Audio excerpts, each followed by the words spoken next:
Praha, tengah malam seorang pria duduk di meja kerjanya, satu-satunya lampu menyala di seluruh apartemen. Ia baru pulang dari kantor, 8 jam duduk di belakang meja, memproses klaim asuransi, membaca laporan kecelakaan kerja, menandatangani formulir demi formulir pekerjaan yang teratur, pekerjaan yang terhormat, pekerjaan yang perlahan-lahan menerusnya dari dalam. Dan sekarang, di kegelapan Praha yang sunyi, ia menulis tentang seorang pria yang bangun suatu pagi dan mendapati dirinya telah berubah menjadi serangga raksasa. Ia menulis tentang seseorang yang ditangkap tanpa tahu kesalahannya, diadili oleh pengadilan yang tidak memiliki alamat, oleh hukum yang tidak pernah dijelaskan. Ia menulis tentang seorang pria yang mencoba masuk ke sebuah kastil. Kastil yang terlihat jelas di atas bukit, kastil yang seharusnya bisa dicapai dalam hitungan jam, tapi yang tidak pernah bisa ia masuki. Tidak peduli seberapa keras ia berusaha, tulisan-tulisan yang gelap, tulisan-tulisan yang aneh, tulisan-tulisan yang bahkan ia sendiri tidak yakin layak untuk diselamatkan. Ketika ia sekarat, ia meminta sahabatnya untuk membakar semuanya. Sahabatnya tidak melakukannya. Dan dunia kemudian menyadari bahwa tulisan-tulisan yang seharusnya menjadi abu itu adalah beberapa karya paling penting yang pernah dihasilkan oleh peradaban manusia, bahwa mimpi-mimpi gelap seorang pegawai asuransi Praha yang ditulis di tengah malam adalah peta yang paling akurat, paling jujur, dan paling menyakitkan tentang apa artinya menjadi manusia di dunia modern. Namanya Franz Kafka, dan hampir 100 tahun setelah kematiannya, namanya telah berubah menjadi sebuah kata sifat Kafkaeski, sebuah kata untuk menggambarkan situasi yang absurd, birokratis, menindas, dan tidak masuk akal, namun terasa sangat nyata, sangat familiar, sangat dekat. Tidak banyak penulis yang namanya berubah menjadi cara manusia menggambarkan realitas yang mereka tinggali. Kafka adalah salah satunya. Dan pertanyaannya bukan hanya tentang mengapa ia hebat sebagai penulis. Pertanyaan yang jauh lebih penting adalah ini: mengapa tulisan seorang pria yang hidup 100 tahun lalu, di kota yang sebagian besar orang tidak pernah kunjungi, dalam kondisi yang sangat spesifik secara historis, justru terasa semakin relevan setiap dekadenya? Apa yang ia lihat tentang dunia modern, yang orang-orang di zamannya belum mampu lihat? Mengapa ya, dari semua orang, yang bisa melihatnya? Dan mengapa ia meminta semua itu dibakar?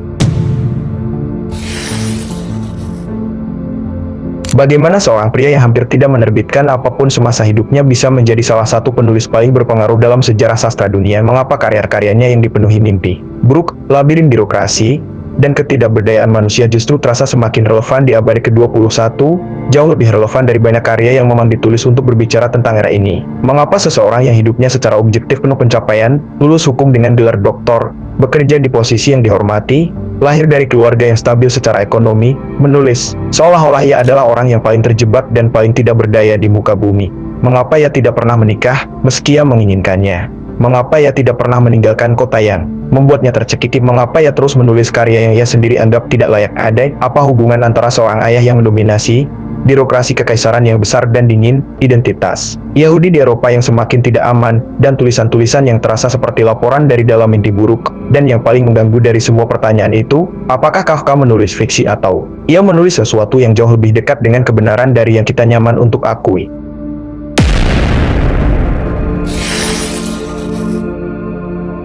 Franz Kafka lahir pada tanggal 3 Juli 1883 di Praha. Saat itu Praha adalah bagian dari Kekaisaran Austro-Hungaria, sebuah entitas politik raksasa yang membentang dari Alpen hingga Balkan, yang mempertahankan kohesinya bukan melalui identitas bersama atau visi bersama, melainkan melalui lapisan-lapisan administrasi yang sangat kompleks, sangat birokratis, dan sangat dingin secara emosional. Kafka lahir dalam keluarga Yahudi kelas menengah yang berbahasa Jerman, di kota yang mayoritas penduduknya berbahasa Ceko, di bawah kekuasaan kekaisaran yang berbasis di Wina. Tiga identitas yang tidak sepenuhnya cocok satu sama lain, tiga dunia yang masing-masing memandangnya sebagai orang luar dalam kadar tertentu. Ia belajar hukum, lulus dengan gelar doktor, lalu bekerja di Institut Asuransi Kecelakaan Kerja Kerajaan Bohemia, sebuah jabatan yang terdengar membosankan, tapi sebenarnya menuntut kecerdasan tinggi dan kemampuan analitik yang tajam. Ia bekerja di sana hampir sepanjang karir profesionalnya, rekan-rekannya menghormatinya, atasannya menghargainya. Di siang hari, ia adalah pegawai yang kompeten dan dapat diandalkan. Di malam hari, ia menulis tentang manusia yang berubah menjadi serangga. Ia tidak menikah, meski beberapa kali nyaris. Ia tidak pernah benar-benar meninggalkan Praha untuk waktu yang panjang. Ia tinggal dengan keluarganya, terutama dalam orbit gravitasi sang ayah, jauh lebih lama dari yang ia inginkan dan jauh lebih lama dari yang baik bagi dirinya. Pada tahun 1924, pada usia 40 tahun, ia meninggal karena tuberkulosis. Sebagian besar karyanya belum selesai, sebagian besar belum diterbitkan, dan ia meninggalkan instruksi kepada sahabatnya, Max Brod, untuk membakar semuanya. Setelah ia pergi, Max Brod tidak melakukannya. Dan dari satu keputusan seorang sahabat untuk mengabaikan permintaan terakhir orang yang paling ia cintai, lahirlah salah satu warisan sastra paling penting yang dimiliki peradaban manusia.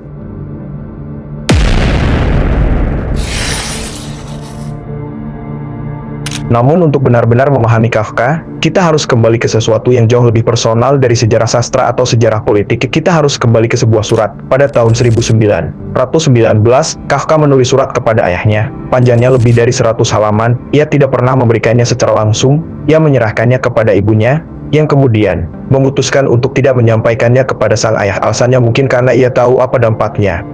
Atau mungkin karena ia tidak sanggup menjadi perantara dari sesuatu yang begitu berat. Surat itu sekarang dikenal sebagai Brief an den Vater, atau surat kepada ayah.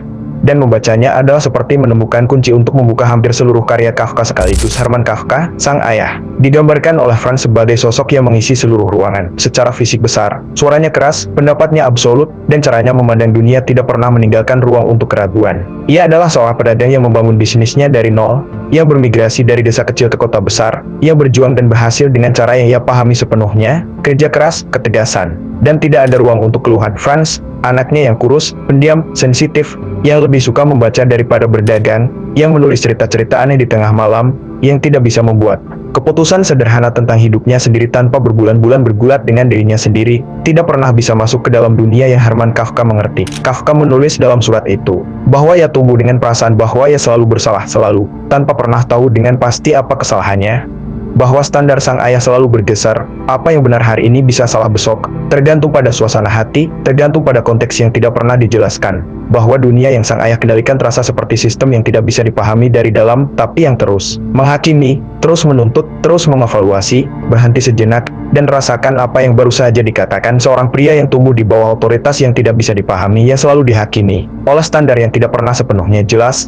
Ia mencari pengakuan dari seseorang yang tidak memiliki kapasitas untuk memberikannya dengan cara yang benar-benar memuaskan. Dia merasa bersalah secara konstan tanpa bisa mengidentifikasi kesalahan yang konkret. Apakah kedengarannya familiar? Seorang pria yang diadili tanpa pernah tahu kesalahannya, sebuah sistem yang tidak bisa dipahami dari dalam, tapi yang terus menghakimi, di otoritas yang tidak bisa ditembus, hukum yang tidak pernah dijelaskan, tapi selalu diterapkan dengan konsekuensi yang nyata. Ini adalah inti dari The Trial, novel paling terkenal Kafka.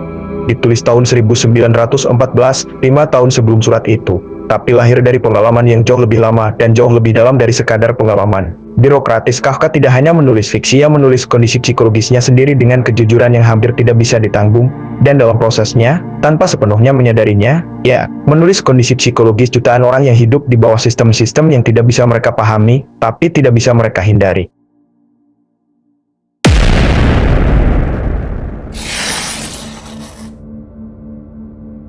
Untuk memahami mengapa Kafka begitu penting, dan mengapa relevansinya terus tumbuh, kita harus memahami dengan tepat apa yang ia lihat, dan mengapa orang-orang di zamannya hampir tidak ada yang melihatnya. Praha di awal abad ke-20 adalah laboratorium yang sempurna. Kekaisaran Austro-Hungaria adalah salah satu entitas politik paling birokratis yang pernah ada dalam sejarah manusia. Bukan dalam pengertian yang sederhana atau karikatur, melainkan dalam pengertian yang sangat teknis dan sangat nyata. Sebuah kekaisaran multietnis yang mempertahankan kohesinya bukan melalui identitas bersama, bukan melalui visi bersama, bukan melalui cinta bersama, melainkan melalui lapisan-lapisan administrasi yang sangat kompleks, formulir demi formulir, prosedur demi prosedur. Hierarki pejabat yang masing-masing hanya memahami bagian sangat kecil dari sistem yang jauh lebih besar. Kafka bekerja di dalam sistem itu setiap hari, bukan sebagai pengamat dari luar, melainkan sebagai bagian dari mesinnya.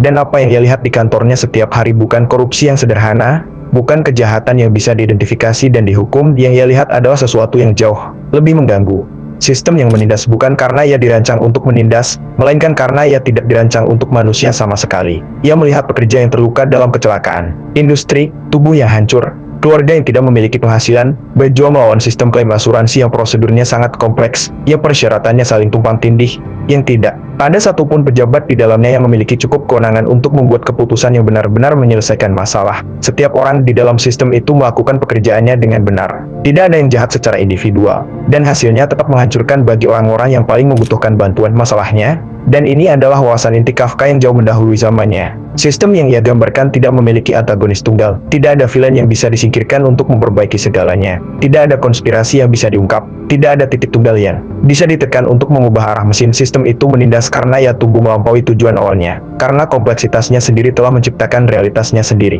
Karena tidak ada satupun individu di dalamnya yang melihat gambaran keseluruhan. Setiap orang hanya melihat bagian kecil yang menjadi tanggung jawabnya, menjalankannya dengan benar. dan tidak pernah harus menanggung konsekuensi dari keseluruhan mesin yang bergerak jauh di luar jangkauan pandangan siapapun. Ini yang membuat Kafka begitu modern, begitu tak tertandingi relevansinya, karena dunia yang ia gambarkan bukan dunia abad ke-20 yang sudah berlalu dan selesai. Dunia itu adalah dunia yang kita tinggali dengan semakin intensif di setiap dekade yang berlalu. Dunia di mana sistem-sistem yang kita ciptakan untuk melayani kita telah tumbuh menjadi entitas yang kita layani, yang kita patuhi, yang kita takuti, tanpa ada satupun orang yang benar-benar bertanggung jawab atas keseluruhan mesinnya. Karena tidak ada satupun orang yang benar-benar memahami keseluruhannya.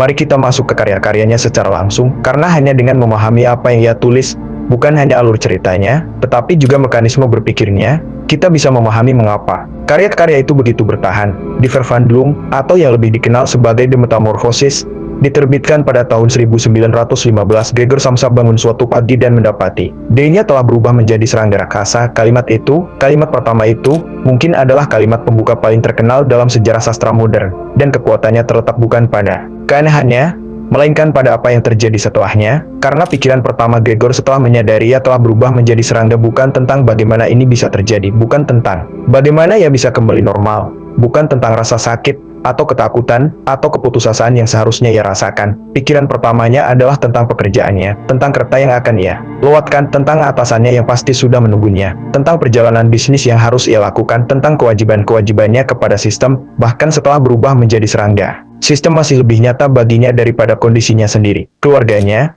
pada awalnya, mencoba beradaptasi. Ibu yang lemah, ayah yang tidak tahu harus berbuat apa, dan saudara perempuan yang berusaha merawatnya dengan tulus, tetapi perlahan, sangat perlahan, dengan cara yang tidak pernah diucapkan secara eksplisit, Gregor bergeser dari anggota keluarga menjadi beban, dari manusia menjadi masalah yang harus dikelola, dari seseorang menjadi sesuatu. Dan ketika ia akhirnya mati, dengan tubuh serangga yang kurus dan lemah di sudut kamarnya, reaksi keluarganya bukan kesedihan yang mendalam. Reaksi mereka adalah kelegaan yang hampir malu untuk diakui, tetapi terasa sangat nyata dan sangat manusiawi. Kafka tidak menghakimi mereka karena itu, ia hanya mencatatnya.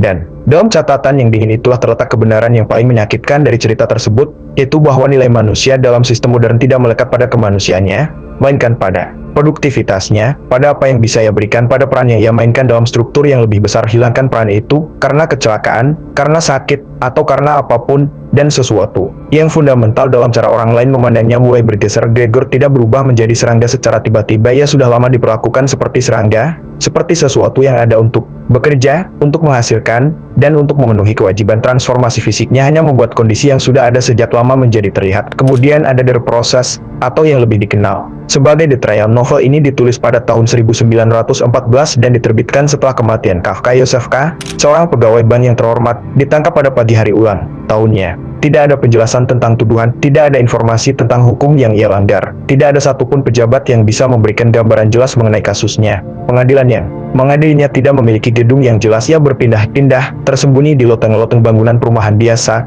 di kamar-kamar apartemen, dan di tempat-tempat yang sama sekali tidak terlihat seperti tempat keadilan seharusnya berlangsung. Joseph K. berusaha memahami.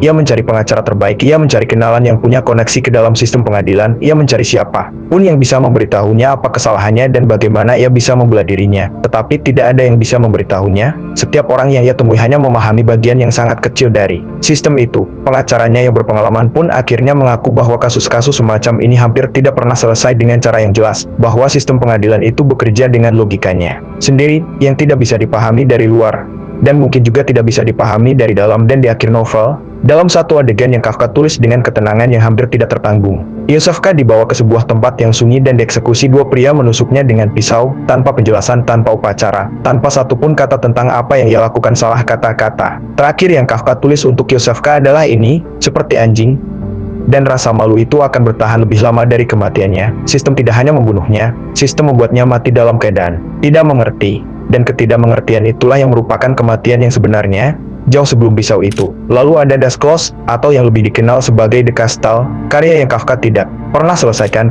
Seorang surveyor tanah tiba di sebuah desa untuk bekerja di bawah otoritas kastil yang menjulang di atas bukit. The Castle itu terlihat jelas tidak jauh seharusnya bisa dicapai dalam hitungan jam, tetapi ia tidak pernah bisa mendapatkan konfirmasi bahwa ia memang dipanggil secara resmi. tidak pernah bisa berbicara langsung dengan pejabat yang berwenang, tidak pernah bisa menemukan jalur yang tepat melalui hierarki yang tampaknya tidak memiliki ujung. Setiap kali ia semakin dekat ke satu titik, muncul prosedur baru, persyaratan baru, dan perantara baru yang harus dilewati. Kastil itu selalu ada, selalu terlihat, selalu terasa seperti hampir bisa dicapai, dan selalu tidak pernah benar-benar bisa dimasuki. Kafka meninggal sebelum bisa menyelesaikan novel ini. Max Brode mencatat bahwa dalam percakapan mereka, Kafka sendiri mengatakan bahwa pada akhirnya akan mati kelelahan di desa itu, tepat sebelum ia mendapat konfirmasi bahwa ia sebenarnya diterima oleh Kastil. Pengakuan datang tepat setelah ia tidak lagi bisa merasakannya. Tidak ada yang bisa menulis akhir seperti itu, kecuali seseorang yang pernah merasakannya.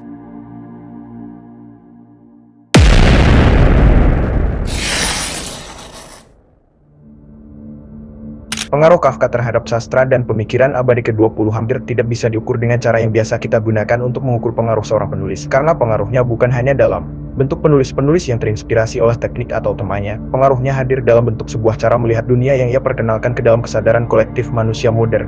Jorge Luis Borges menyatakan Kafka sebagai salah satu pengaruh terbesarnya. Dan dalam labirin-labirin perpustakaan Borges, dalam cermin-cermin yang memantulkan cermin, kita bisa merasakan dua cara berpikir Kafka yang sangat jelas. Albert Camus, ketika menulis tentang absurdisme dan kondisi manusia di hadapan alam semesta yang tidak memberikan makna, berdiri di atas fondasi yang sebagian diletakkan oleh Kafka. Samuel Beckett, dengan karakter-karakternya yang menunggu Godot yang tidak pernah datang, menggema penantian tanpa ujung yang menjadi tema paling intens dalam seluruh karya Kafka.